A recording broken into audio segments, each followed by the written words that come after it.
আমন্ত্রণ জানাচ্ছি news out extra শনিবারের আয়োজনে। দর্শক একটু ক্ষমা চেয়ে আজকের অনুষ্ঠান শুরু করছি। আপনারা জানেন প্রতি রাত 9:30টায় আমাদের এই আয়োজন। আজ আমাদের শনিবারের আয়োজনটিকে বলি আমরা সাধারণের প্রশ্ন নিয়ে। এই স্টুডিওতে একজন বিশেষ অতিথি থাকেন এবং আমাদের লিঙ্ক স্টুডিওতে বা সংবাদ স্টুডিওতে দুজন আমন্ত্রিত সাংবাদিক থাকেন, তারা প্রশ্ন করেন আপনারাও। আজকে আমাদের এই স্টুডিওতে আমন্ত্রিত অতিথি যাকে আমরা প্রশ্ন করবার জন্য যার সঙ্গে যোগাযোগ করেছি তিনি আনোয়ার হোসেন মঞ্জু, বন ও পরিবেশ মন্ত্রী। তিনি একটু ব্যস্ত থাকার কারণে দেরি হয়ে গেছে, কারণে আমরা এটি নিউজের পক্ষ থেকে একটু ক্ষমা চাইছি। আজকে অনুষ্ঠান শুরু করছি। আমাদের সঙ্গে লিঙ্ক স্টুডিওতে আছেন সাংবাদিক মাসুদ কামাল এবং সাংবাদিক অজয় দাশগুপ্ত।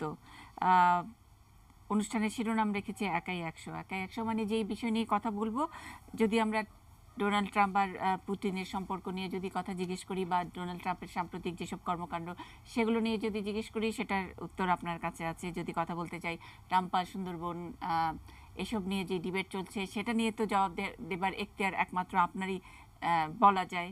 সাংবাদিক নির্যাতন এবং সাংবাদিকের আজকে যে হত্যাকাণ্ড, দৈনিক ইত্তেফাকের এডিটর হিসেবে আপনি সেই প্রশ্নের উত্তর দিতে পারেন। আমরা যদি জানতে চাই দেশ বিদেশের নানান প্রেক্ষাপটে রাজনৈতিক বিশ্লেষণ এবং এখন যে সার্চ কমিটি ইত্যাদি হচ্ছে এবং জাতীয় পার্টি আপনার যে দল সেটার একাই 100, আনোয়ার হোসেন মঞ্জু। আমি যদি শুরু করব সুন্দরবন নিয়ে, যেটা নাকি কয়দিন আগে আমরা দেখলাম হরতাল, এবং হরতালে আমাদের এটি নিউজের 2 সহকর্মী বেধড়ক পিটুনির মধ্যে পড়েছে। চারিদিকে সমালোচনা, প্রধানমন্ত্রীকে প্রশ্নের জবাব দিতে হচ্ছে বা প্রশ্নের মুখোমুখি হতে হচ্ছে।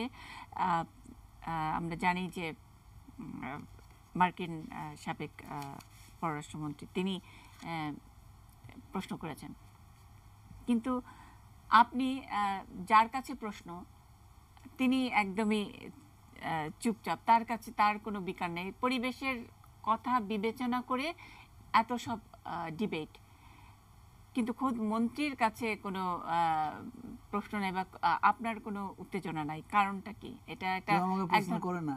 আচ্ছা, মানে এটা আপনার এখতিয়ারের মধ্যে না, বা আপনার এই পরিবেশের বিষয় নিয়ে, রামপাল নিয়ে, সুন্দরবন নিয়ে দেখছি যে জ্বালানি মন্ত্রী কথা বলছেন, প্রধানমন্ত্রী উত্তর দিচ্ছেন। জ্বালানি প্রতিমন্ত্রীর প্রজেক্ট, জি, জ্বালানি মন্ত্রণালয়ের ইস্যুটা কি আসলে জ্বালানি মন্ত্রীর? ইস্যুটা তো আসলে সুন্দরবন, পরিবেশ, জীববৈচিত্র্য ইত্যাদি। সেখানে তো সোচ্চার হওয়ার কথা বন ও পরিবেশ মন্ত্রী। না কেন? আপনারা বাড়িঘর করতে যান, তাহলেও আপনার পরিবেশের ছাড়পত্র লাগবে। আমরা প্রথমে একটা কাগজ দিই অনাপত্তি, অবস্থানগত। আপনি বাড়ি করলেন, করার পরে আমরা দেখলাম, আমরা বললাম যে পরিবেশ বান্ধব হয় নাই। মানে আপনি করার পরে আপনি দেখবেন যে পরিবেশ বান্ধব হয় নাই, কিন্তু এখন যেসব আলোচনাগুলো হচ্ছে সেটা এটা হওয়ার আগে আলোচনাগুলো হচ্ছে, হলে পরে যে ক্ষতিটা হবে সেটা নিয়ে ডিবেট হচ্ছে। আমার মাননীয় প্রধানমন্ত্রী চান না যে আমি কথা বলি, তার কারণ হলো ডিবেটটা করছেন কেন?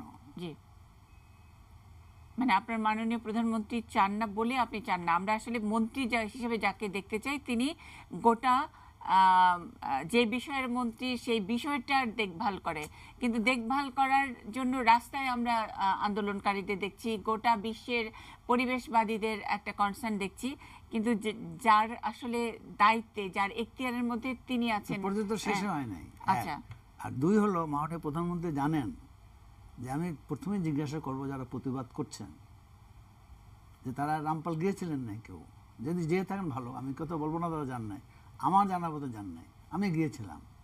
এবং সেখানে যারা কাজ করছে তারা আমাকে যে সমস্ত তথ্য দিয়েছে তাতে যৌক্তিক কোনো কারণ নাই যেতে কোনো ক্ষতি হবে। তারপরে আমাদের পরিবেশ অধিদপ্তরের যে সমস্ত শর্ত আছে সেই শর্তগুলো তাদেরকে পূরণ করতে হবে। তো কিন্তু শেষ না হওয়ার আগে তো আমি বলতে পারবো না যে এটা কেন। মানে শেষ হতে হতে, আপনার প্রজেক্ট শেষ হতে হতে যদি সুন্দরবন শেষ হয়ে যায়। সুন্দরবনে গেছেন আপনি?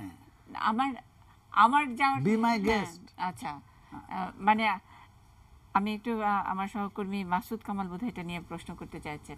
আপনার গেস্ট হতে রাজি আছে, কোনো সমস্যা নাই, কিন্তু আমরা বলছি যে আপনার প্রশ্নের উত্তর মাননীয় প্রধানমন্ত্রী দিয়ে দিচ্ছে বলে আপনি কোনো উত্তর না, দিচ্ছেন না। তিনি- মানে এই সুন্দরবন কেন, গোটা বাংলাদেশের পরিবেশ ইস্যুতে সমস্ত- সবকিছু রক্ষার দায়িত্ব সমস্ত- আপনার। জি না না, রক্ষার দায়িত্ব না, সমস্ত পৃথিবীর পরিবেশ নিয়ে আমরা ডিল করি, কথাবার্তা বলি, জি এবং সেখানে আমরা ঐক্যমত্য হই। 196টার মতো দেশ একমত হয়েছে। একজন লোক এসে বললো এটা চাইনিজদের ষড়যন্ত্র, এটাও তো সত্য। আচ্ছা, মাসুদ কামাল। না এখানে মাননীয় মন্ত্রী মহোদয় যে কথাগুলি বলছেন আর কি, তো আমি আসলে ওনার কাছ থেকে আরও টু দ্য পয়েন্টে টেকনিক্যাল উত্তরটা আশা করছিলাম আর কি। যেমন উনি বলছেন যে আপনি কি গিয়েছেন, আচ্ছা আমি ধরেন আমি গিয়েছি, আমি গেলে আমি কি অথবা বুঝবো? যাই নাই। আমি ধরে নিচ্ছি আমি গেলাম, আমি গেলে আমি কি বুঝবো? বুঝবেন আপনি আমি আমি আমি আমি একটু বলে নেই, তারপরে আপনি একবার বললেন। যেমন ধরেন যখন নাকি 2014 সালে সেলা নদীতে যখন নাকি 3 লক্ষ লিটার আপনার 3.5 লাখ লিটার তেল পড়ে গেল, আমি তখন দেখেছি আপনি কিন্তু টেলিভিশনকে বলেছেন তেমন কোনো ক্ষতি হয়নি। হ্যাঁ, দৃশ্যত তেমন কোনো ক্ষতি হয়নি। এরপরে তো নদীতে পানি প্রবাহিত হচ্ছে, নদীতে কাজকর্ম চলছে, দৃশ্যতে পরিবর্তন হয়নি। না, গাছপালার কোনো ক্ষতি হয়েছে কিনা সেটা জানতে না, আমার বক্তব্যটা হলো কি, এই পরিবর্তনটা কি, এই ক্ষতিটা কি, পরিবেশের ক্ষতিটা কি তাৎক্ষণিক হয়? একদম, আপনি তো পরিবেশের মন্ত্রী, তাই না? আমার কথা হলো কি, পরিবেশের ক্ষতিটা কি সকালে একটা কিছু ঘটলো বিকালেই ক্ষতি হয়ে যায়? তাহলে আপনি এর কি 100 কোনো বছর দীর্ঘমেয়াদী মতো কোনো বলুন। এফেক্ট নেই? আর 2 নম্বর কথাটা হলো, আমি একটা একটা করে পয়েন্ট বলি, তারপরে আপনি একবার আসলে জবাব দিতে পারবেন। আমাকে তো বারবার বলার আপনি একটা সুযোগ প্রশ্ন দেওয়া হবে না। করবেন, আমি একটা উত্তর দেবো। হ্যাঁ, আমি বলে নিই। তারপরে হলো যে আরেকটা কথা বলছেন আপনি, যেটা না হলে তো আমি বুঝতে পারবো না। আচ্ছা ধরা যাক হলো, হওয়ার পর আপনি দেখলেন এটা ক্ষতিকর হয়, তখন কি পুরো প্রজেক্ট আবার নতুন করে করতে হবে? তাহলে এটা কি আমাদের দেখেন, আপনি জাতীয় সম্পদের বিষয়টা অপচয় হবে না? আপনি বিষয়টা অনুধাবন করার চেষ্টা করেছেন বলে আমার মনে হচ্ছে না। আমরা যখন অবস্থানগত ছাড়পত্র দেই, তখন আমরা কতগুলো শর্ত দিয়ে দেই। এই শর্তগুলো যখন আমরা দেখব যে পূরণ হয় নাই, তখন সেই কোম্পানিকে বা সেই সংস্থাকে আমরা সেই শর্ত পূরণের বাধ্য করব। না, এখানে একটা কথা কিন্তু আপনাকে আমি আমি আমি যেটা বুঝতে চাই সেটা হলো, একটা বাড়িঘর বানানোর শর্ত, বাড়িঘরের আশেপাশে গাছপালার কি ক্ষতি হবে না হবে, তো পরিবেশ গাছপালা চলে না, সেটা কি শর্ত? আর সুন্দরবন যা নাকি পৃথিবীতে একমাত্র ম্যানগ্রোভ ফরেস্ট, বিকল্প নেই, এরকম দ্বিতীয় একটা নেই, আপনি ঠিক বলছেন সেটার না। সঙ্গে আপনি বাড়িঘরের সঙ্গে না না, আপনি কি একদম মেলানো ঠিক হলো? আপনি পরিষ্কার হতে হবে যে সুন্দরবনই পৃথিবীর একমাত্র ম্যানগ্রোভ ফরেস্ট নয়। যদি একমাত্র নাও হয় তাতেও কি, 12-13টা মানে হ্যাঁ। 12-13 নাম্বার ফরেস্ট আমরা ধরলাম, কিন্তু তা আমাদের তো একমাত্র সুন্দরবন, আমাদের তো একটাই সুন্দরবন, তো সেটাকে আমরা নষ্ট হইতে দিব? দেখেন, রামপাল দেখতে যে শীতের ভিতরে ওই আমি খোলা স্পিড বোটে গিয়েছিলাম, ভালোই লাগতেছিল। পরবর্তীকালে আমার মানে কফ জমে গিয়েছিল। যান দেখেন, সুন্দরবনে নতুন গাছ হচ্ছে। আমি এটা বললে পরে আপনি বলেন চাপাবাজি করতেছেন, এটা চাপাবাজি নয়। মানে তার মানে কি এটা এই যুক্তি, নতুন গাছ হচ্ছে বলে সুন্দরবনের বা রামপালে বিদ্যুৎ কেন্দ্র করা যায়? আপনি কি পরিবেশ মন্ত্রী হিসেবে এটা বলছেন? রামপাল থেকে সুন্দরবনের যেটা হেরিটেজ, সেখান থেকে অ্যাবাউট 65-64 কিলোমিটার ভিতরে। আর সুন্দরবনের সীমানা থেকে আপনি বলবেন হয়তো 14 বা 16 কিলোমিটার ইনসাইড। কিন্তু ওখানকার ইঞ্জিনিয়ারের সাথে যখন আমি কথা বললাম, বছরের 9 মাস বা 8 মাস বায়ু সুন্দরবনের বিপরীতে যায়, 3 মাস কি 2 মাস বা 4 মাস সুন্দরবনের দিকে আসে। এবং যারা শর্তগুলি দিয়েছে পরিবেশ মন্ত্রণালয়ের, তারা আন্তর্জাতিক মানেরই লোকজন। আর আমি একটা কথা এই স্টুডিওতে বলেছিলাম, আপনিও বাঙালি, আমিও বাঙালি, আমাদের মাননীয় প্রধানমন্ত্রীও বাঙালি। দেশের জন্য ক্ষতি হবে সেই কাজ আমরা করব কিসের বিনিময়ে করব বলেন? আপনি এইটার জন্য করেছেন না। আমার এখানে আরেকটা কথা, যেহেতু বিষয়টা নিয়ে বিতর্ক উঠেছে, বিতর্ক তো হবেই। আচ্ছা না, আমি বলি যেহেতু বিতর্ক উঠেছে, তো যারা এটা নিয়ে বলছে তাদের সঙ্গে আপনাদের এক্সপার্টদের আপনারা সরাসরি বসতে দিচ্ছেন না কেন? বসান না কেন? বসে একটা ওপেন আলোচনা হয় না কেন?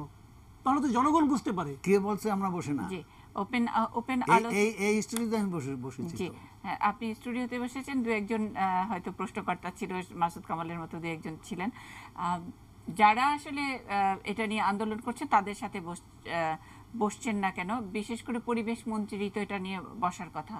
আরও একটি কথা, আমরা আমাদের এই অনুষ্ঠানটির নাম সাধারণের প্রশ্ন নিয়ে, যখন নাকি সুন্দরবন নিয়ে তেল গ্যাস রক্ষা কমিটি রাস্তায় নামছে, হরতাল করছে, আলগোর প্রশ্ন করছেন প্রধানমন্ত্রীকে ইত্যাদি নানান সময়, তখন সাধারণ মানুষের প্রশ্ন, একেবারে ধরেন আমার মায়ের প্রশ্ন যে এটা অন্য জায়গায় হলে কি হয়, বা অন্য কোথাও কি করা যেত না? হ্যাঁ, যেত।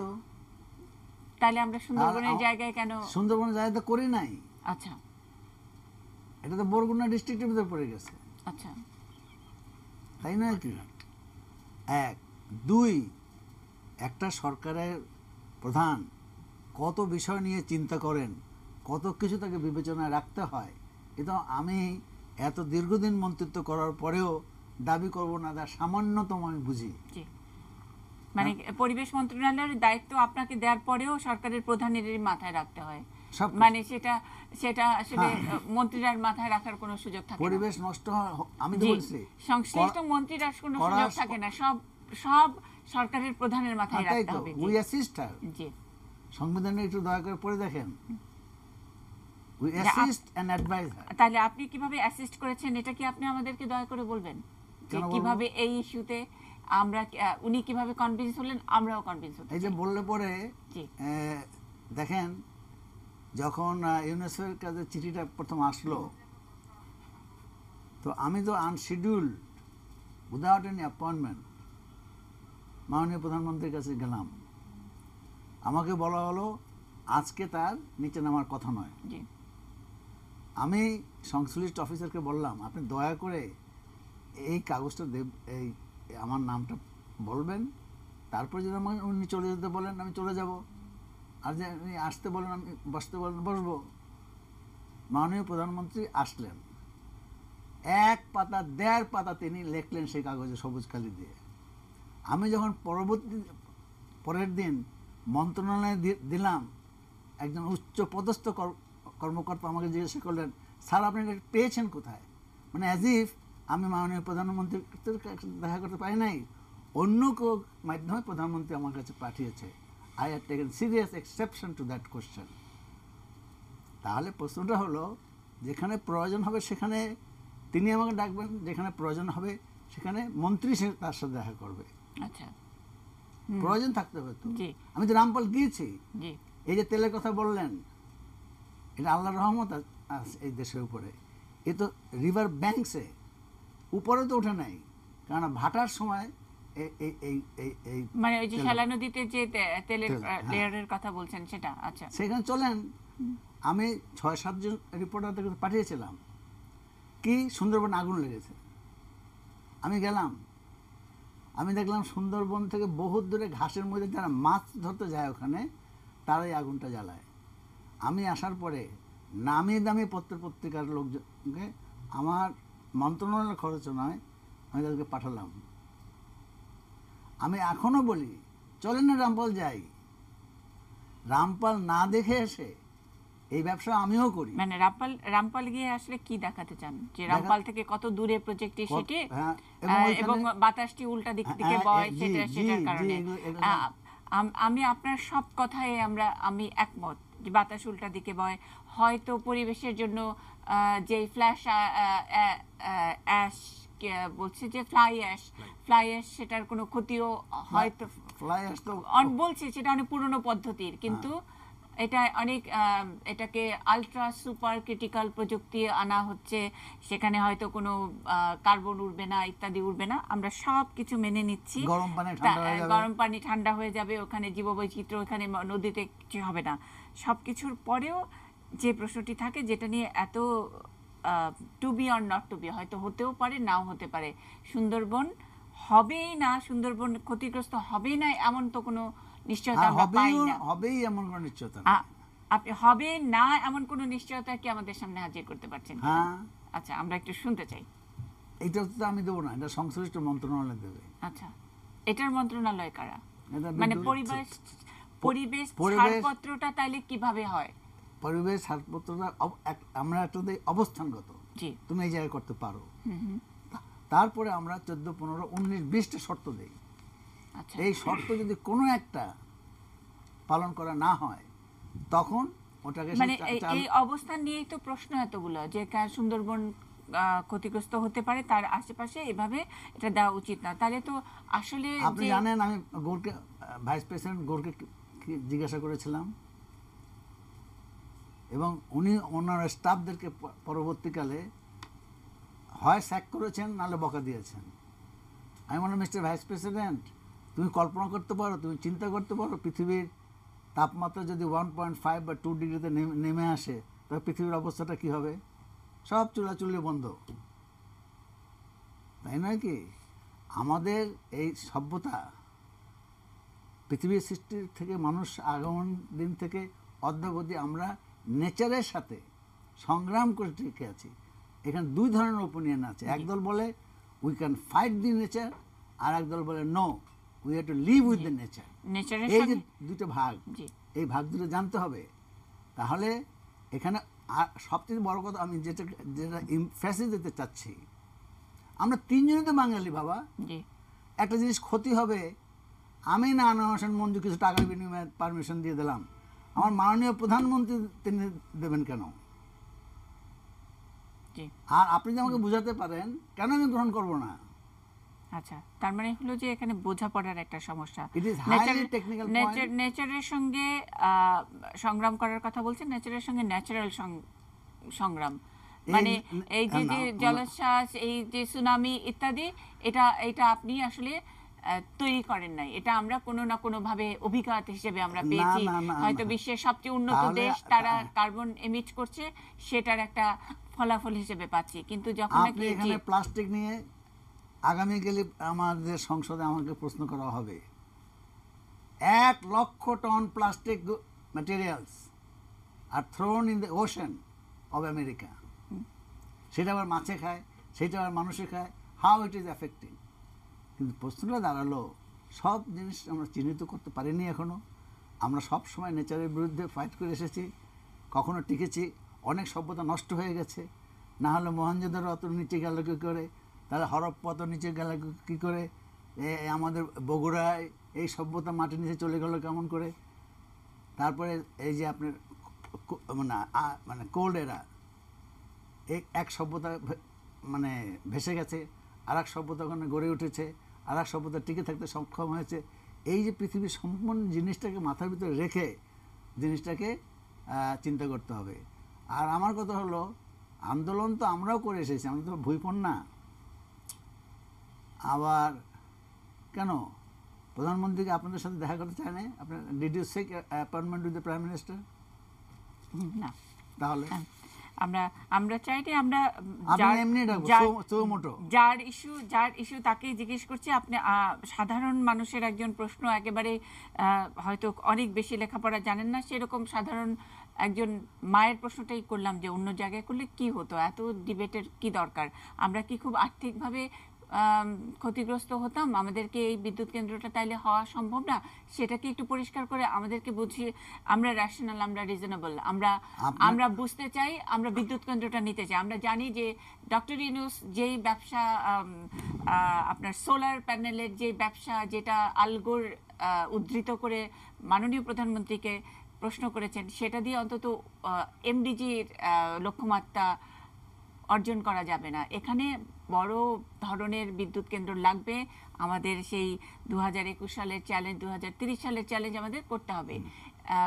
ওইটার সঙ্গে এটার কোনো পাল্লা হয় না, এটার সঙ্গে কোনো তুলনা চলে না। কিন্তু আমরা একেবারে সাধারণ মানুষের ওই মায়েদের প্রশ্নটাকে একটু বুঝতে চাই যে এটা না হলে কি আমরা খুব বড় একটা অসুবিধার মধ্যে পড়বো কিনা। অন্য জায়গায় করা যেত, আপনি বলেছেন অন্য জায়গায় গেলে কোথায় করা যেত, সেটা অনেক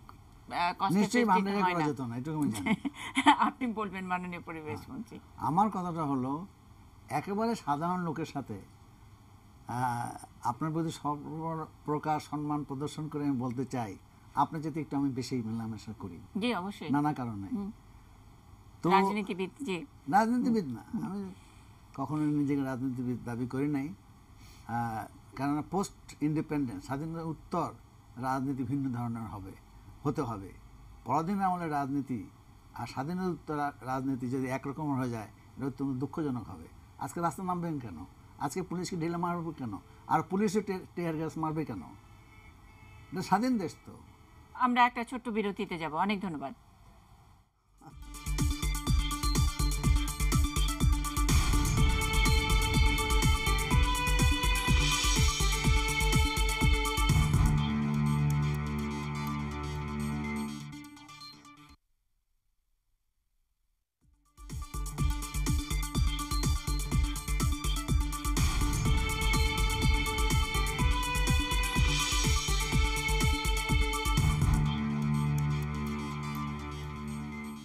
নিউজ আওয়ার এক্সট্রার শনিবারের আয়োজন সাধারণের প্রশ্ন নিয়ে, সঙ্গে আছেন পরিবেশ ও বন মন্ত্রী আনোয়ার হোসেন মঞ্জু। আমরা অনুষ্ঠানের শিরোনাম রেখেছি একাই 100, কারণ তিনি অনেক অনেক বিষয় নিয়ে একাই তিনি জবাবদিহিতার মধ্যে পড়েন অনেক সময়। সে মতো অবস্থায় আসেন না, চলেন প্রাইম মিনিস্টারের সাথে আলাপ করেন। মানে পুলিশও কেন ঢিলা মারবে, কেন মেয়র নির্বাচিত মেয়র কেন সাংবাদিককে গুলি করে মেরে দিবে, সেটাও তো একটা প্রশ্ন, তাই তো? সেটা বাঙালি মেজাজ। বাঙালি মেজাজ, আচ্ছা ওইটা হলে মেজাজ, আর এখানে অসভ্যতা। মানে আমি তো এদিক থেকে আমি তো অসভ্য না, বলি আমরা নাই। বলছি কেন যে বলবেন? পলিটিশিয়ান যেটা যখন আমি এই বলি কাজটা নাই সেটা করবে, আপনি কেন? আমি তো তাদের অসভ্য বলেছি? আমাদের ওইখানে লাগে, আমাদের সহকর্মী সংবাদ সংগ্রহ করতে গেছে, সে গুলিতে নিহত হচ্ছে। এটা কোনো সভ্য দেশের আচরণ, সাংবাদিক হিসেবে বলবেন? আগামীকালের কাগজটা আপনি পড়ে দেখবেন। জি, আগামীকালের কাগজ পড়বো। আমাদের সঙ্গে অজয় দাশগুপ্ত আছেন, দৈনিক সমকালের সাংবাদিক। আমরা একটু অজয় দাশগুপ্ত। ধন্যবাদ মাননীয় মন্ত্রী। আমি ছোট দুইটি প্রশ্ন করব। একটা করেন না, দুইটা? একটু ছোট দুইটা। একটা করেন। আচ্ছা, একটাই করি। যে সুন্দরবন ছোট হয়ে আসছে, কিন্তু আপনার সুন্দরবনের পরিবেশ আমি দেখলাম যে একসময় তো শুনতাম গল্প যে শিয়ালে কুমিরের ছানা খেয়ে ফেলে আর কি। তা আমরা তো শুনতাম যে বনের মানুষরাই নাকি কুমিরের ছানা খেয়ে ফেলে। কিভাবে দেখছেন ব্যাপারটা? না, এরকম ঘটনা আমি শুনি নাই। হ্যাঁ, 42টা 43টা করম জল থেকে কুমিরের ছানা হঠাৎ করে উদা হয়েছে, খেয়ে ফেলেছে, কোথাও আমি শুনি নাই। তো উদা হয়ে কোথায় গেল আর কি? চোরাকারবারি বিক্রি হয়েছে। পৃথিবীর আপনি নিশ্চয়ই টেলিভিশনে নেচার আওয়ার আর্থ, এই যে কারা মারতেছে এগুলি, আফ্রিকা যে রেনোসান্স এই সব জন্তু কারা মারতেছে? তারা মারতেছে। তারা আবার আমাদেরকে বলতেছে রক্ষা করো। এই বাঘ যেন নিয়ে যায়। অবশ্যই আমাদের সুন্দরবন, পশ্চিম বাংলার সুন্দরবনের চাইতে পরিমাণেও বেশি, রক্ষণাবেক্ষণও ভালো। কলকাতার ওটা তো পশ্চিম বাংলার, ওটা তো পর্যটন করে ফেলেছে তারা। আমরাও তো পর্যটন করতে চাচ্ছি, সবাইকে আমন্ত্রণ জানাচ্ছি।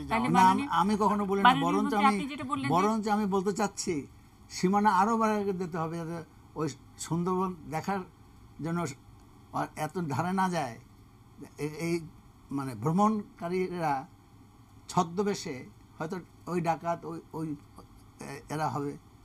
সেই জন্য এটা আমি এখন আলাপ করিনি, এটা আমার মনে মনে চিন্তা যে এটাকে আরো সীমিত করতে হবে আমাদেরকে। জি, মানে মধ্যে আপনি বললেন যে কারা করছে এটা, মানে যারা করছে সেটার খবর আপনাদের কাছে আছে নিশ্চয়ই। মানে এই যে যেটা বললেন যে এই কুমিরের ছানা উধাও হয়ে যাওয়া, সুন্দরবনে যেই আরো যেসব ক্রাইমগুলো হচ্ছে সেটা জানা আছে। একটা সরকার কি করতে পারে? 16 কোটি মানুষের দেশে, যেখানে প্রায় 2 কোটি মানুষ এই সুন্দরবনের উপরে নির্ভরশীল, সরকার ওখানে র্যাব দিয়েছে, পুলিশ দিয়েছে, কোস্ট গার্ড দিয়েছে, নেভি দিয়েছে। এখন ছাত্র অবস্থা যখন তৎকালীন সরকারি দলের সমর্থকরা আমাদেরকে হলে মারত, তখন ভাইস চ্যান্সেলর কি বলতেন যে তোমরা যদি নিজেরা একত্রে বসবাস করার ব্যবস্থা না করো, তাহলে প্রত্যেকটা রুমের সামনে একটা করে পুলিশ দিতে হবে। সুন্দরবন রক্ষা করার দায়িত্ব শুধু পরিবেশ মন্ত্রীর। এই অবস্থা পরাধীন আমাদের দৃষ্টিভঙ্গির কথা, আমাদের সকলের করার কথা। সাথে সাথে এই যে 2 কোটি 20 মিলিয়ন, আমি জানতাম 1 মিলিয়ন 10 মিলিয়ন, এই পরশুদিন না কয়ে বললাম 20 মিলিয়ন। তাও তারা ফিগার দেয়, তারা সেই ফিগারে আমরা কোট করি। আচ্ছা, তখন প্রশ্নটা দাঁড়ালো যে যদি এটা বৈজ্ঞানিকভাবে সায়েন্টিফিক্যালি প্রমাণ করা যেত, ইউনিসেফ আমাদেরকে প্রশ্ন করছে, উত্তর তো দেয় নাই। এই যে বাস্তবতা, তা প্রশ্ন করছে, আমরা উত্তর দিয়েছি, তো এমন না যে সরকার উত্তর দেয় নাই, সরকার তো উত্তর দিয়েছে। তারা এটা গ্রহণ করলাম না, কথা তারা বলে নাই তো। এই যে বাস্তবতাটা, আর আমরা যারা সুন্দরবন এলাকার মানুষ, আমরা তো মুরগিটা আল্লাহর দান, জি এখানে মাছ আছে, মাংস আছে, হরিণ আছে, কি নাই সেখানে। জি না, এবং আপনি এখান থেকে সুন্দরবন রক্ষা করতে চান, আমার তো সুন্দরবন রক্ষা করা আরো বাধ্যতামূলক। আচ্ছা, মানে সেটা আপনি হলো ওই এলাকার মানুষ, ওই এলাকার কাছাকাছি মানুষ হিসেবে আপনি বুঝতে পেরেছেন। আপনাদের আসলে দরদটা আর একটু বেশি সঙ্গত কারণে এলাকার কাছে সাফারার হলে আপনারাই বেশি হবেন। ঢাকার মানুষ যারা বছরে একবার যায়, তাদের অত হইচই না করলেও চলে। আপনারা যে ঝড় ইত্যাদি আসে, আমার সুন্দরবনের গাছ তো পড়ে যায়। জি, আপনি আমাকে পরিবেশ রক্ষা করতে বলেন, আপনার পরাধীন আমলের মতো গাছ কেটে ফেলে রাস্তা বন্ধ করার জন্য, এগুলো আমরাও করে এসেছি। জি, মাননীয় মন্ত্রী, আপনি বললেন যে সুন্দরবন রক্ষা করার দায়িত্ব আসলে সকলের, অবশ্যই সেটা সকলের, সেটা আমরা দেশের সম্পদ, এটা ওয়ার্ল্ড হেরিটেজের অংশ, ওয়ার্ল্ড হেরিটেজ, এটা আমাদের 16 কোটি মানুষ যারা সুন্দরবন দেখেও না জীবনে, সকলের দায়িত্ব। জি, এবং আমাদের যে নতুন সুন্দরবন হচ্ছে, এটা আমি বললে তো আপনি কালকে উড়ায় দেবেন। চারিদিকে যখন নাকি সিমেন্ট কারখানা, চামড়ার দোকান এবং বেসরকারি বিভিন্ন ওই যে বসুন্ধরা সিমেন্ট, অমক সমক, এগুলার যখন নাকি পারমিশন, পরিবেশ মন্ত্রণালয় থেকেই তো সেই ওই যে অবস্থানগত পারমিশনটা আপনাদের কাছ থেকে নিতে হয়, তাহলে সেইটার দায়িত্বটা আসলে কি? আমি সাধারণ মানুষ হিসেবে তো আমি ওই পারমিশন না দিয়ে ওই সুন্দরবনটা দেখে রাখতে পারবো না। এটা তো আমরা তো কন্ডিশন দিয়েছিলাম, এইটা তো আমরা তো কন্ডিশন দিয়েছিলাম। জি, এখন কন্ডিশন দেওয়ার পরে আমি মুন্সিগঞ্জের কথা বলি, আমি এসব আমার মন্ত্রণালয়ে আমি আলাপও করলাম, তো সব সাদা ওখানে, জি, সিমেন্ট ফ্যাক্টরি, জি, তার তো এরকম উড়াবার কথা ছিল না। তাহলে আমরা অ্যাকশনে যাই না কেন? এখন প্রশ্ন আসে, আমরা তো ইট ভাটা ব্যান করে দিয়েছি, তাহলে আপনি প্রশ্ন করেন তাহলে আমি ইট ভাটা দেখি কেন? বেশি দূরে না, আশুলিয়া দেখি, কি বলে এটাকে, মিরপুরে দেখি। আইন তো থাকতে হবে, বাস্তবায়ন করতে গেলে আমি সব ভেঙে ফেলতাম যদি আমি, তাই না? তাহলে আপনারাই বলতেন যে উন্নয়ন বাধাগ্রস্ত করার জন্য আনোয়ার হোসেন মঞ্জু সাবোটাজ করছে এই সরকারের মান মর্যাদা ক্ষুণ্ণ করার জন্য। আমি আপনার এই যুক্তির সাথে একমত হই না। আপনি যদি সুন্দরবনের আশপাশের এলাকায় যেভাবে বেসরকারি প্রতিষ্ঠানের ইন্ডাস্ট্রিয়ালাইজেশনের যে কথাটা আমরা বলি, একেবারে ইন্ডাস্ট্রির জন্য যেভাবে জায়গা কেনা হচ্ছে, দখল হচ্ছে 10 কিলোমিটার পর্যন্ত, 10 কিলোমিটার বাইরে, তো সেটা কি, সেই হাওয়াটাকে এদিক থেকে বসে নাকি ওই দিক থেকে বয়? মানে ওই সব ইন্ডাস্ট্রির হাওয়াগুলা কি সুন্দরবনে যাবে না? আমার হাওয়া তো, আপনার হাওয়া যাবে না। আমরা দেখলাম যে আমরা আলট্রা সুপার ক্রিটিক্যাল বিদ্যুৎ কেন্দ্রটি হাওয়াটি যাবে না, কিন্তু অন্যগুলা কি অত হাওয়া পরীক্ষা করে ওখানে দেওয়া হয়েছে? আর সিমেন্ট কারখানার যেই সিমেন্টের ওই যে সাদা যেটা বললেন, এটা যে লেয়ার হয়ে যায়, নদীর ফ্লো নষ্ট হয়ে যায়, সেগুলোর আসলে দেখভালটা কে করবে? I am grateful to my neighbours, India, Nepal, Bhutan. তাদের ওখান থেকে এত পলি আসে, টপ সয়েল, যে আমাদের রিভার বেড এখন উঁচু হয়ে যাচ্ছে। আচ্ছা, এখন আমরা কি চিন্তা করতেছি জানেন? এই বেডের বালু মাটি ইত্যাদি আমরা এক্সপোর্ট করতে পারি কিনা। আচ্ছা, কারণ এত ড্রেজিং করার খরচ আমাদের করা সঙ্গত হবে না, এবং এটা নেওয়ার লোকজন আছে বলে আমরা শুনছি। সরকার বিবেচনা করার পরে যদি মনে করে অনুমতি দেবেন ভালো, আর যদি সরকার মনে করেন যে অনুমতি দেবেন না, সরকার মনে করেন এখানে মাননীয় প্রধানমন্ত্রীকে মেন করি। আচ্ছা, আরেকটা বিষয় একটু জানতে চাই যে সুন্দরবনের আশপাশে যে আপনি নিশ্চয়ই দূরত্ব নিয়ে আপনি ডিবেট করবেন, যেটা 60 কিলোমিটার দূরে নাকি 10 কিলোমিটার দূরে, যাই হোক না কেন, চারিদিক দিয়ে যে সব ইন্ডাস্ট্রিগুলো হচ্ছে, এটা হাইপোথেটিক্যাল প্রশ্ন, আমরা ধরে নিলাম যে ওখান থেকে আপনারা চাপের মুখে, হয়তো সুপার ক্রিটিক্যাল মানুষের চাপে, সাধারণ মানুষের চাপে আপনারা সুপার ক্রিটিক্যাল বিদ্যুৎ কেন্দ্রটি হলো না, তারপরেও যে বেসরকারি যেই ইন্ডাস্ট্রিয়ালাইজেশন যেটা হচ্ছে, শিল্প কারখানা হচ্ছে, তাতে কি সুন্দরবন বাঁচবে বলে আপনার মনে হয় পরিবেশ মন্ত্রী হিসেবে? আপনি যদি আমাকে জিজ্ঞাসা করেন, আর আমি যদি সত্যিকারভাবে মন খুলে উত্তর দিতে চাই, আমি তো 2 বছর 4 বছর 5 বছর চিন্তা করতেছি না, 50 বছর পরে সুন্দরবন থাকবে? আচ্ছা, এই প্রশ্নের তো উত্তর আমি নিজেই সুতরাং খুঁজি। 50 বছর পরে আপনিও হয়তো থাকবেন না, সুন্দরবনও থাকবে না, সুতরাং হু কেয়ার, সেটা একটু তাড়াতাড়ি না হোক, আগে। সুন্দরবন রক্ষার জন্য যত টাকা আমরা জি, এই পৃথিবীর শুভাকাঙ্ক্ষী যারা হুম, তাদের কাছ থেকে পাই, আর যারা এটা রক্ষা করতে চান জি, তাদের কাছ থেকে অত অর্থ আমরা পাই না। আচ্ছা, মানে মানি ম্যাটার্স, না মানে অর্থ একটু বেশি হলে কি একটু কেন অন্যদিকে তারা যেত আমাদের? আপনারা সবাই হ্যাঁ। ভাগ করেন, হুম, বাঘের পয়সা দেয় কারা? এটা আমি বলবো না এখানে, হুম, আমরা দেই। আচ্ছা, কেন দেই না? এত টাকা আমাদের, টাকা রাখার জায়গা নাই। তো এই সবই তো, কিন্তু এই কথাটাকে আমি কখনো মাননীয় প্রধানমন্ত্রীকে বলেছি? আমি তো বলি নাই। কোনটা বলেন নাই? যে বাঘ রক্ষার জন্য যখন এত দেশপ্রেমিক, বাঘ প্রেমিক জি, রয়ে গেছে আমার এলাকা সহ, তো ঠিক আছে আমরা একটা ফান্ড করি। আচ্ছা, টাইগার ফান্ড, হ্যাঁ, tiger protection fund. Tiger protection fund. হ্যাঁ, একটা ছোট বিরতি দিয়ে তার আগে মাসুদ কামাল, আপনার কি কোনো প্রশ্ন আছে কিনা? প্রশ্ন আছে, নিয়ে আছে। বিরতিতে যাব, অনেক বিরতির পরে আমি- প্রশ্নের উত্তর। আসেন না জি। বসি একত্রে। আচ্ছা ঠিক আছে, আমি একটা প্রশ্ন করতে চাই। উনি যে কথাটা দিয়ে শেষ করলেন যে আসেন না বসি একত্রে, আসলে এটি হলো আমার প্রশ্ন। দেখেন, সুন্দরবনে কি হবে কি হবে না, উনি নিজেও সন্দেহ প্রকাশ করলেন যে 50 বছর পর সুন্দরবন কি থাকবে আদৌ। আমরা কিন্তু সাধারণ মানুষ হিসাবে ওনার কাছ থেকে এই জবাবটাই চাই যে সুন্দরবন 50 বছর পরে আদৌ থাকবে কিনা। আপনি এমন কিছু করছেন কিনা যে করার কারণে আপনার নিজের মধ্যেই সন্দেহ তৈরি হচ্ছে যে 50 বছর পর সুন্দরবন থাকবে কিনা। আমাদের বক্তব্যটা কি, আমাদের সাধারণ মানুষ হিসাবে আমাদের বক্তব্য দেখেন, রামপাল বিদ্যুৎ কেন্দ্র সুন্দরবনের কতটা কাছে, ওখানে কি প্রযুক্তি ব্যবহার করা হয়েছে সেগুলো বিশেষজ্ঞরা জানবেন, কিন্তু সাধারণ মানুষের মধ্যে একটা সন্দেহ তৈরি হয়েছে, যে সন্দেহ মানুষের মধ্যে এক ধরনের আতঙ্ক ছড়িয়ে দিয়েছে। যারা সন্দেহটা তৈরি করেছে তাদের মধ্যে কিছু বিশেষজ্ঞ ধরনের লোক আছে। আমাদের বক্তব্য, তাদের সঙ্গে আপনারা কেন ওপেন ডিবেটে বসছেন না, ডিবেট করব যেখান থেকে নাকি আমরা সাধারণ মানুষরা নিশ্চিন্ত হতে পারি। আপনি একটা রং টার্মিনোলজি ব্যবহার করছেন। আসেন, আমি আপনার এক, আপনিও বাঙালি, আমিও বাঙালি, আমার মাননীয় প্রধানমন্ত্রীও বাঙালি। জি, আমি যদি বুঝাতে পারি তাকে, এটা পাঞ্জাবির সাথে কথা বলছি না, জি, পাঠানের সাথে কথা বলছি তো না, এটা ব্রিটিশদের সাথে কথা বলছি না, আমরা নিজেরা কথা বলছি। আসেন, বসেন।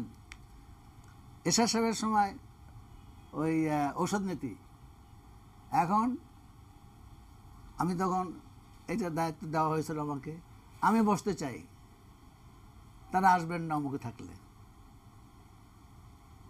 না, আপনারা কি কখনো এই আন্দোলনকারীদেরকে আপনাদের সঙ্গে বসার জন্য আহ্বান করেছেন? আহ্বান করবো কেন? দরজা খোলা তো। উনি আমার কাছে অ্যাপয়েন্টমেন্ট চেয়েছেন, আমি তো ছোটখাটো, প্রধানমন্ত্রীর সাথে দেখা করুক না, আমার কোনো আপত্তি নাই। আপাতত একজন দর্শক অ্যাপয়েন্টমেন্ট চেয়েছেন, মানে একটু কথা বলতে চান ফোনে। হ্যালো, জি, হ্যালো। আসসালামু আলাইকুম। ওয়ালাইকুম সালাম। আমি মনির হায়দার বলছি। জি, আমার প্রশ্নটা যারা মন্ত্রী মহোদয়ের কাছে, জি, যে বর্তমান সরকার যেভাবে দেশ পরিচালনা করতেছেন, হ্যাঁ, জি, আর রামপাল যেখানে তৈরি হচ্ছেন, যদি এই জিনিসগুলো আজকে বিএনপি করতো, হ্যাঁ, জি, উনি একজন সচেতন নাগরিক হিসাবে এবং উনি এক জাতীয় পার্টির মন্ত্রী হিসাবে আজকের এই জিনিসগুলোকে উনি সমর্থন করতেন কিনা? হ্যাঁ, করতাম। যদি সমর্থন করতেন কিনা? হ্যাঁ, আমি আর উনি আরেকটা কথা আপনি আমার বলেছেন, কথা উত্তর শুনেন। 32 বছর আমি সংসদে, আমি কখনো নেগেটিভ সাফার করি না। আমি সবসময় মনে করি এই দেশ আমার, এই দেশ আপনার, এই দেশ আমাদের সকলের। মাননীয় মন্ত্রী, জি। আপনি একটু আগে বলেছেন যে 50 বছর পর সুন্দরবন নাও থাকতে পারে। 50 বছর তো পরে কেন, কালকে তো ভূমিকম্পে ঢাকা সিটিও থাকবে না। তাহলে কি এখনই আমরা ঢাকা সিটিকে উচ্ছেদ করা উচিত না? যদি আপনি 50 বছর চিন্তা করে থাকতে পারেন দূরদর্শিতার কারণে আপনার রাজনৈতিক, তাহলে এখনই ঢাকা সিটি ভেঙে ফেলানো দরকার। কারণ আপনার ভূমিকম্প হলে তো ঢাকা সিটি শেষ হয়ে যাবে। আমি তো পত্রিকা দেখি আপনাদের মতো যে আমাদের 70% ভবন জি, এগুলি বসবাসের অযোগ্য বলে ডিক্লেয়ার করা হয়েছে। জি, তারপর তো আমরা আছি, তাঁতিবাজারে তো এখনো আমরা আছি। আমরা জেনে শুনে বিষ পান করেছি, অথবা আমাদের এখান থেকে সরে যাওয়ার কোনো আর্থিক তাহলে সম্ভাবনা নাই। রামপালের তার জন্য- মানে রামপালটা তো ওরকম আর কি, আমরা একটা গণশুনানি কিংবা একটা আপনার ডিবেট কিংবা একটা SMS এ ভোট, আমরা কি কোনো কিছু করতে পারি না? যেহেতু জাতির একটা ছোট্ট একটা মিটিং এ কিভাবে শাহবাগে গুলি করলো মাননীয় মন্ত্রী, আপনি নিজে দেখেছেন। না না, আমি তো সেটাকে সমর্থন করি না। তা সমর্থন রাখলে আপনি তো মন্ত্রী, ইউ আর দ্য মিনিস্টার। আপনি আমাকে পদত্যাগ করতে বলেন। না, আপনি পদত্যাগ করলে যদি পদত্যাগ করতে আপনি আপনি একটা রেকর্ড তৈরি করেন, আপনি শেষ বছর একটা ইতিহাস তৈরি করেন। হ্যাঁ, একজন মন্ত্রী রামপালের জন্য পদত্যাগ করেছে। আমাদের রামপালের জন্য করবো না, অসম্ভব। আমি রামপালে যে আমি রামপাল, কেউ আমাকে জিজ্ঞাসা যদি করে যে আপনি রামপালে গিয়েছিলেন, এই উত্তর তো দেওয়ার জন্য নিজেকে প্রস্তুত করার জন্য আমি শীতের শেষের দিকে মাঝামাঝি গেলাম খোলা বোটে, আমার সর্দি কাশি হলো, আমাকে অ্যান্টিবায়োটিক খেতে হলো। সেই জন্য আমি এখন এত জোরে কথা বলার লোক নই। তার মানে পদত্যাগ করার মতন অবস্থা নাই, সেটাতে আপনি কনফিডেন্ট। আপনার মারধর করা হলো, হসপিটাল নেওয়া হলো, আপনি অ্যান্টিবায়োটিকের চেয়েও তারা কি কোনো কম ছিলেন ওই দিন? এমন কি ঘটনা ঘটেছিল দেশে যে আপনার এভাবে ফায়ারিং করতে হলো, এভাবে সাংবাদিকদের পিটতে হলো? তাহলে রামপালের ভিতর নিশ্চয়ই আমরা কাউকে খুশি করার জন্য মাননীয় মন্ত্রী, কিংবা আপনি পদত্যাগ করে প্রমাণ করে দেন যে হ্যাঁ আমি ইয়ের পক্ষে ছিলাম। আমাকে তো কনভিন্স হতে হবে। আপনি তো কনভিন্স হয়েছেন, আপনি তো অন্য কারণে কনভিন্স মাননীয় মন্ত্রী। মন্ত্রিত্ব লোভে বলেন, বাংলা বুঝি আমি না, মাননীয় মন্ত্রী লোভে না, মাননীয় মন্ত্রী হতে পারে আমরা অন্য কাউকে খুশি করতে, পার্শ্ববর্তী দেশকে খুশি করে আমরা টিকে থাকার জন্য এও হতে পারে। মানুষের মনে অনেক ধন্যবাদ, অনেক ধন্যবাদ আপনার প্রশ্নের জন্য। আমরা একটা ছোট্ট বিরতিতে যাব। অনেক ধন্যবাদ।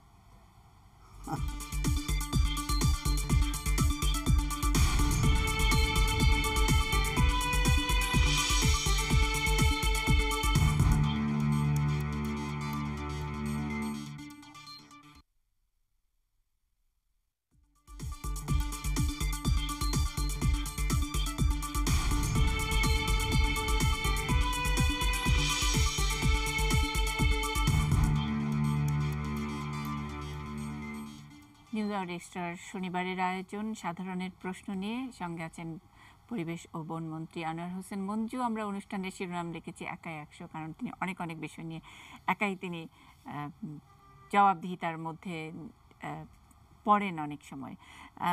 রাজনীতি নিয়ে কথা বলবো এবং অন্যান্য বিষয়, বিশ্ব রাজনীতি নিয়েও কথা বলবো। মাসুদ কামাল আছেন বাংলা ভিশনের সাংবাদিক, আছেন দৈনিক সমকালের অজয় দাশগুপ্ত আমাদের লিঙ্ক স্টুডিওতে। প্রশ্নও আছে নিশ্চয়ই। আমি মাসুদ কামালের প্রশ্ন দিয়ে আমরা বিরতিতে গিয়েছিলাম, আপনি কি সেই প্রশ্নের কি আরেকটু কোনো যোগ করতে চান কিনা? মাসুদ কামাল, আপনি কি সন্তুষ্ট নাকি আপনার কোনো সম্পূরক প্রশ্ন? সন্তুষ্ট হবেন না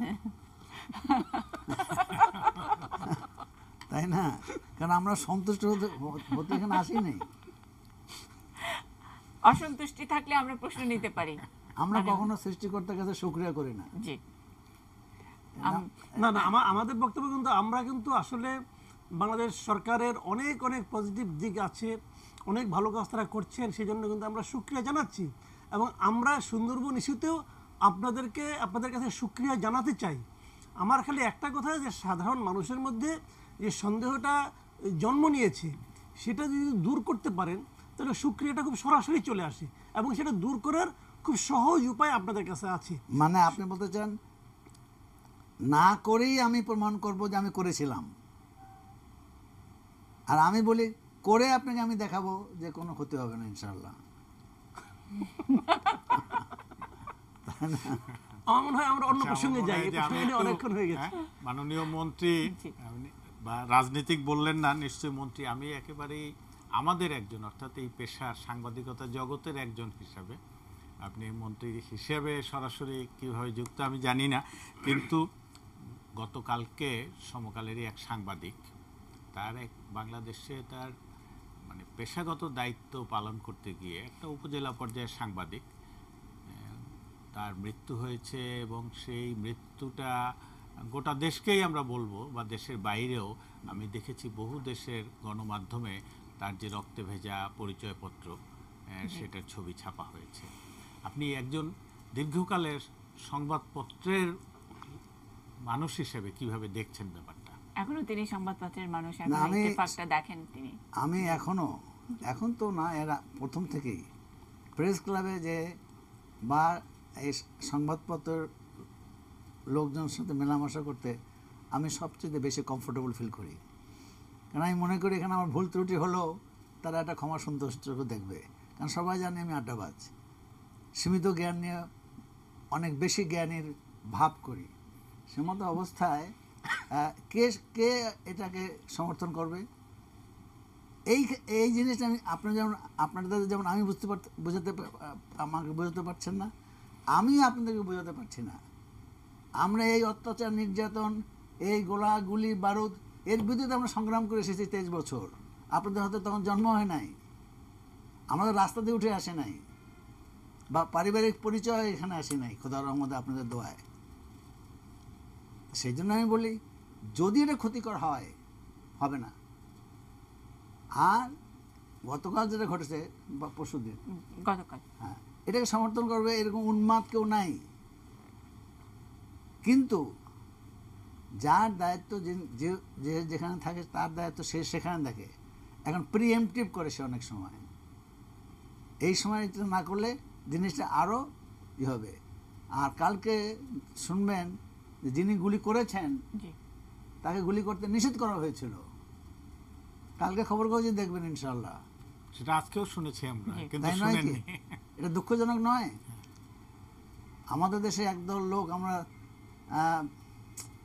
জনগণের পক্ষে কথা বলি, জনগণের স্বার্থ রক্ষা করি, কিন্তু আসলে এই স্বার্থটা কী এবং কোথায় এবং কিভাবে এটা রক্ষা করতে হবে, এটা আমরা এ সম্পর্কে আমাদের সুস্পষ্ট ধারণা নাই, কিংবা ধারণা সৃষ্টি করার চেষ্টাও করি না।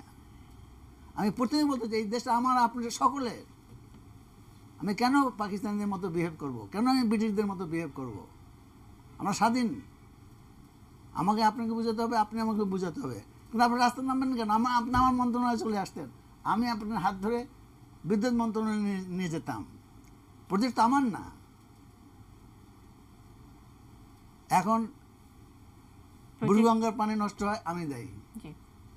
দলের শরীরে নাকি নষ্ট হবে, হ্যাঁ, এটা আমাদের অধিদপ্তরের বক্তব্য তাই। কেননা এই টিভি যেটা বসানো হয়েছে, যাই হোক, ডিটেল ম্যাটার যাওয়ার দরকার নাই। কিন্তু এটা যদি আগে না বলতেন, আমি যদি আমাদের অধিদপ্তর, তাহলে পরে হয়তো, আর মাঝখানে যদি আমাকে প্রধানমন্ত্রী ডেকে যদি জিজ্ঞাসা করতেন কী ব্যাপার, আমি বলতে পারতাম না। You have to be always prepared for the question, answer to the prime minister. আমি আপনাকে তো কৈফিয়ত দিতে রাজি আছি, তো আপনাকে নিয়ে যেতে রাজি আছি আমি। আমার ভুল হলে ওখানে যে টেকনিশিয়ানরা বসে আছে, দেশি বিদেশি, আসেন না, তাদের সাথে বসি। এই দেশের মানুষকে জিজ্ঞাসা করলাম না। মানে এই যে আমরা সব ইস্যুতে, পরিবেশের সব ইস্যুতে ওই যে কথা গোলাগুলি, এটা সমর্থন করার মতো কোনো উন্মাদ বাংলাদেশে রাজনীতি বলেন, ব্যবসায়ী বলেন, বাণিজ্যিক বলেন, কেউ সমর্থন করবে না। কিন্তু আইন শৃঙ্খলা রক্ষা করার দায়িত্ব যিনি আছেন, তিনি কেন এবং কিসের জন্য করেছেন, এটা তিনি ভালো বুঝবেন, তো আমার সাবজেক্ট না। তারপরে সাংবাদিক এবং আপনি না, আমি তো কন্ডেমেশনের ব্যাপারে তো কোনো মত পার্থক্য হয় নাই। তারপরে বলছি, যিনি ওটার দায়িত্বে ছিলেন, অনেক সময় এটা হয় কি, আপনার এই ধর্মঘট ইত্যাদির সময় 2 দিন 3 দিন পর্যন্ত তারা ড্রেস পরে থাকে। অনেক সময় তারা ফ্যাটি হয়ে যায়, তারা উত্তেজিত হয়ে যায়, বিনা উস্কানিতে বা সামান্য উস্কানিতে সেগুলি করে দেয়। তারপরে অমুকের কল্লা ছিঁড়ে নেবো আমরা। আরে ভাই, সে যার কল্লা সে বেচারা জানেও না। জি, তো সব প্রবলেমগুলোই আসলে আমরা জানি যে ফ্যাটিক হয়ে যায়, দীর্ঘদিন হয়ে, এবং হওয়ার পরে পরেরটা আমরা আন্দাজ করতে পারি দু একটি ঘটনা, পূর্ববর্তী দু একটি ঘটনার পরিপ্রেক্ষিতে। এটার কি কোনো আসলে সমাধান নাই, নাকি আমরা এটা হতে দেই? আসলে আপনি তো আগে যখন আমাদেরকে পিটাতো, বা এখন যারা পিটানি খান, দয়া করে দেখেন ইলেকট্রনিক যুগে এখন পৃথিবীর কোন দেশে কি হচ্ছে আমরা সবাই, প্যারিসে কী হচ্ছে আমরা জানি, নিউ ইয়র্কে কী হচ্ছে আমরা জানি, ব্রাসেলসে কী হচ্ছে আমরা জানি। দেখেন না কিভাবে পিটায়। প্রেসিডেন্টের ওখানে প্রশ্ন করতেছে, তাকে বের করে দেওয়া হচ্ছে। আমাদের এখানে কোনো ঘটনা কোনো সরকারের সময় হয় নাই। জি, আমরা একটা ছোট্ট বিরতিতে যাব। অনেক ধন্যবাদ।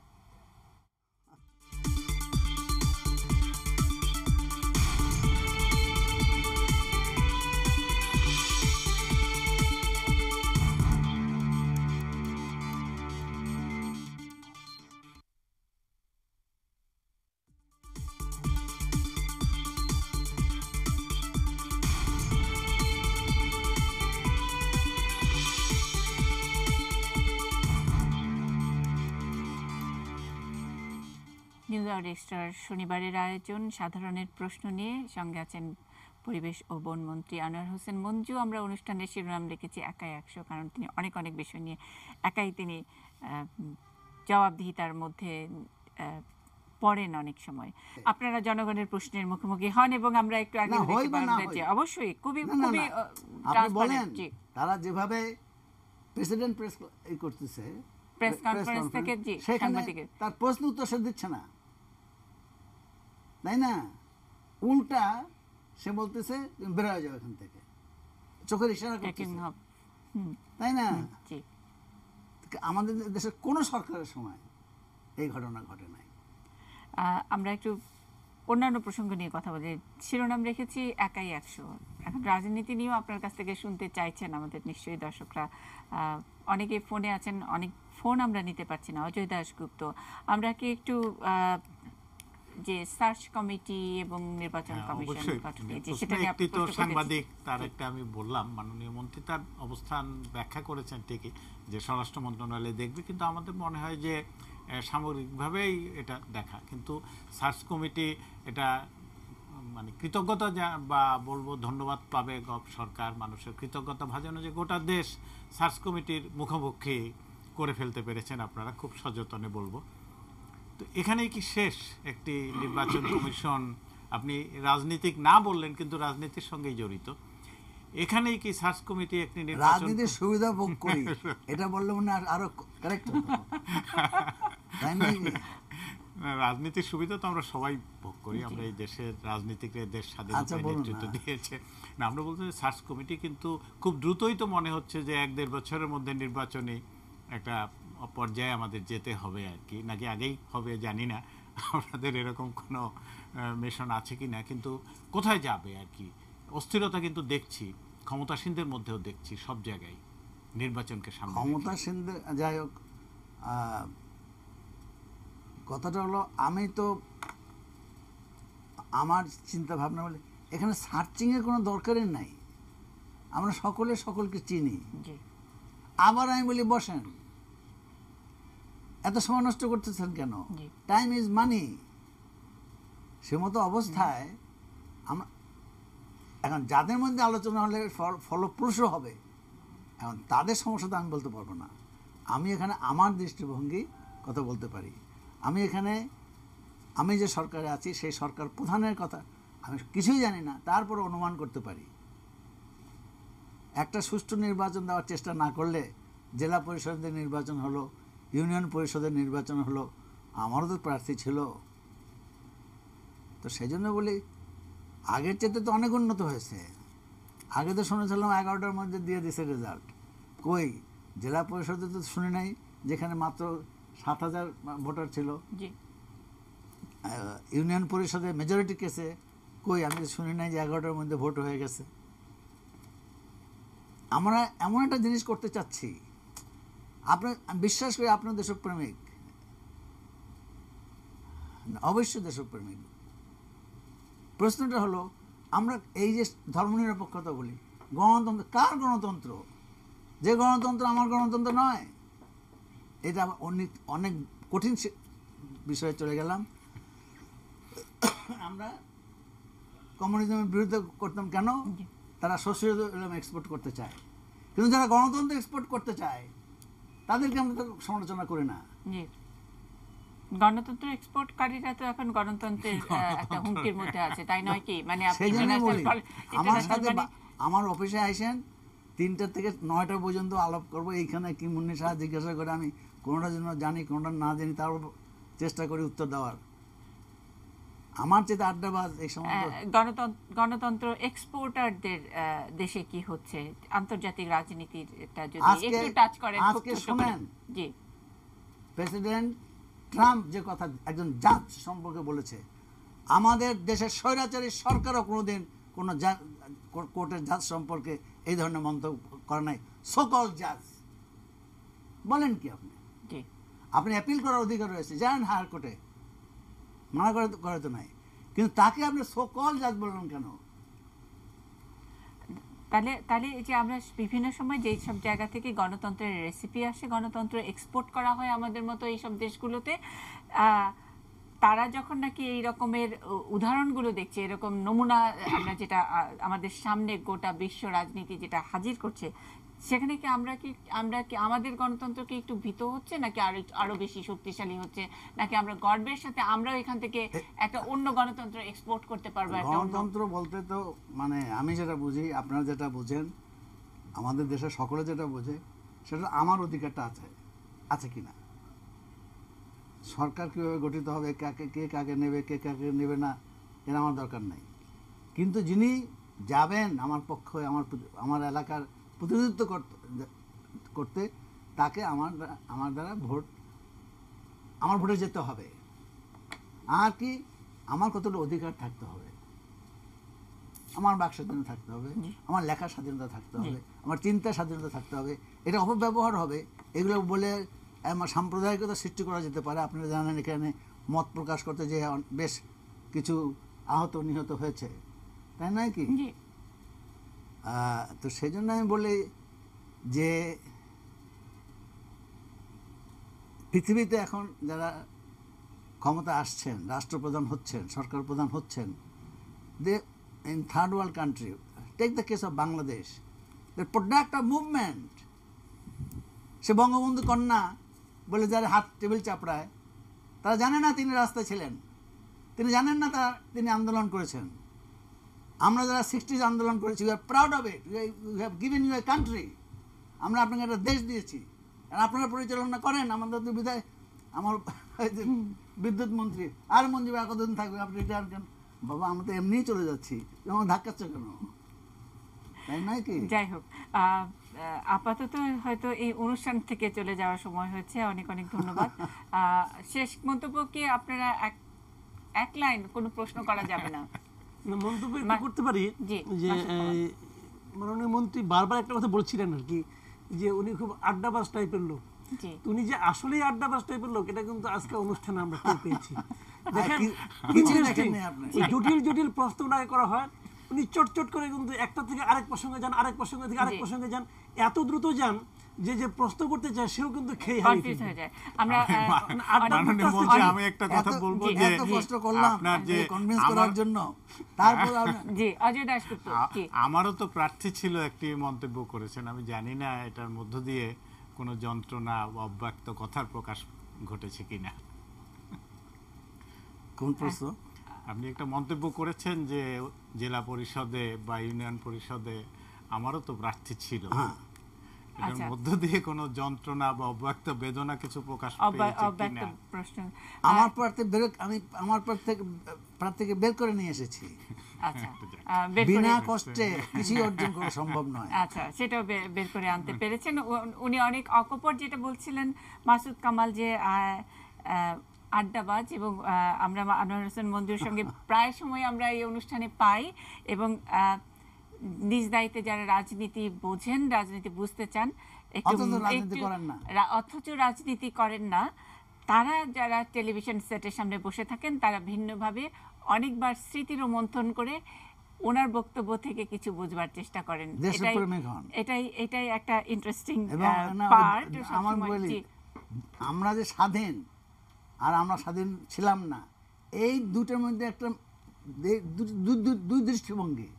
পরদিন আমাদের ভাঙো, স্বাধীনতা এখন গড়ো। এই গড়া মানেই পদ্মা সেতু করতে, আমি দেখেন ইট দিয়ে একটা কাদার মধ্যে একটা লোকের যাতায়াতে সাহায্য করতে পারি, আমি সেটা করব। জি, কিন্তু উন্নয়ন মানে খালি অবকাঠামোর উন্নয়ন নয়, উন্নয়ন মানে রাজনৈতিক উন্নয়ন, মানুষের জাগতিক উন্নয়ন, এবং সেটা আসলে আপনাদের মতো